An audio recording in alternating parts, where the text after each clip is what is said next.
Hello and welcome to BSNR. Here, I will be explaining you how to map your supplier and buyer in this portal. Simply start by clicking the supply chain. Under that, click on supplier.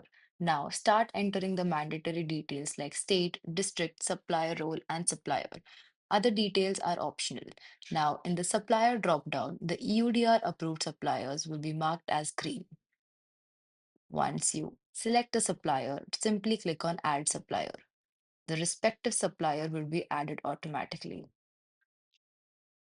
Now, moving on to mapping the buyer, click on the buyer towards the left-hand side. Again, start by entering all the mandatory details like state, district, buyer role, and buyer.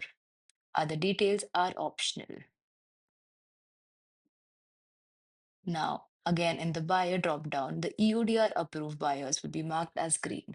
Once you select the buyer, click on Add Buyer, and the buyer will be added successfully. That is all for the video. Thank you for watching.